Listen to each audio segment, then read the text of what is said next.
everyone. So this is the first video I have done in a while on YouTube. I'm trying to make an effort to do a weekly video and I'm going to focus them around alternative movements or how you can tweak certain movements to adjust to how your body feels or where your restrictions are. So for example, today I'm going to show you different ways to do a squat to make it feel better depending on what your restrictions are. So that's what we're going to start with today, and then if you have any movements that you're struggling with and you want me to give you a few alternatives or ways to do the movement differently, just leave it in the comments and then I'll know what the most popular things are that you guys are looking for, and I can do some videos around that. So firstly with the squat. So when it comes to the squat, there's a few areas that might restrict you. The first obvious one is going to be your ankles. So if you have any restriction in mobility in your ankles, you're going to find it very hard to get into a squat without wanting to bring your heels up to get lower into it. So that's usually the first area that shows up with a squat. The other thing is you might not have very good core stability, so you might kind of get to a point and feel like you're going to fall backwards if you go any lower, so you might compensate by really leaning forwards and trying to squat down with a really lean forwards torso, which isn't ideal either. So those are the two most common sort of areas that I see people tend to squat with poor form because of. I mean, the other thing is the knees.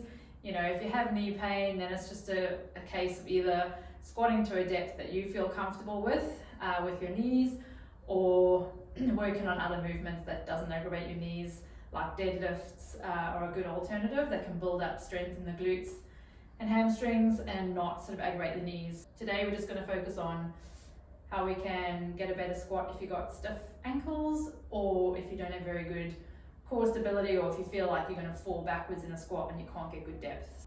First with the ankles, the best solution for that is finding something, anything. It can be books, it can be weight plates, it can be door wedges.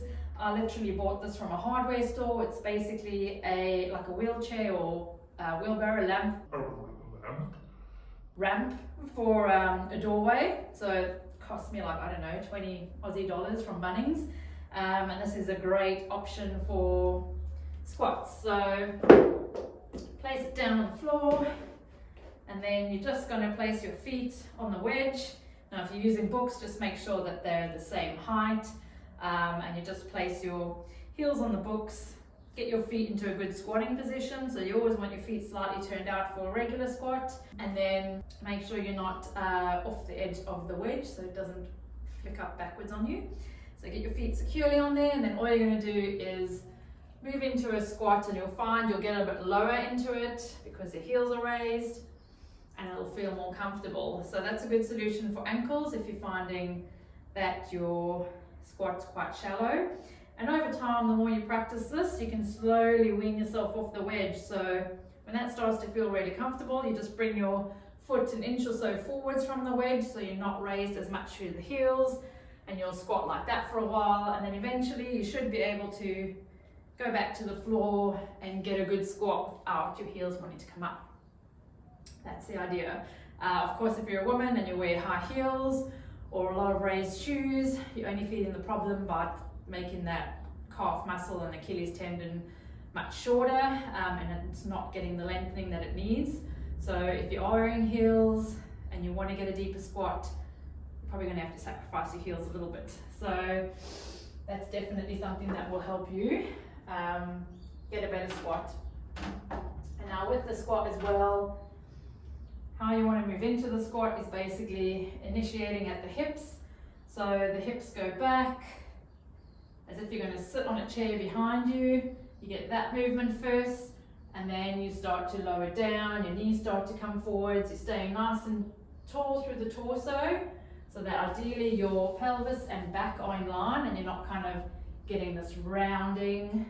That's what you want to try and avoid, especially when you're loading with weights. But you're getting a nice, good position through the back, and you're able to keep your chest up and not feel like you're coming forwards. That's really the ideal squat. Sometimes it's good to have your hands out for a bit of a counterbalance so you can be a bit more upright. So that's the ideal form you want for a squat, and you want your feet to be slightly turned out. Try and avoid being sort of stuck in that position, because your knees aren't going to be able to track nicely unless you're doing a cycler squat, which is a different version of a squat. But regular squats, feet slightly turned out, knees want to track out over the toes, and you want that good position through your back and pelvis as well. So now, if you're really getting that lean forward and you feel a bit unstable in the squat, the best way to fix that or work on that is to have something to hold on to. Now, if you've got like TRX straps or suspension straps or a set of rings or something that you can use, that's great, you can use that. If you don't, or if you're at home, you can use a kitchen counter, you can use an open doorway. So if you open the door, hold the handle either side of the door and use that, or you can use something. I'm just going to use this as an example today. I'm going to have my hands resting on there. I'm going to get my feet into a squatting position, and then I'm just going to move into my squat, and this is going to help me stabilize so I feel a bit more comfortable lowering into the squat, just to where you feel comfortable, and then coming up out of it. And you can go for repetitions like that with a little bit of support until you can build up the strength in your body to squat with good form. So those are the two best ways to fix those issues if you're finding that that's a problem for you. Again, let me know in the comments if this was useful. Let me know if there's any other movements you want me to go over, and I can suggest some alternatives for you. I'm going to be showing you a few alternatives with resistance bands over using a cable if you're working out from home. But yeah, let me know what you want to see, and I'll try and get a video out each week for you guys if I can. Wish me luck.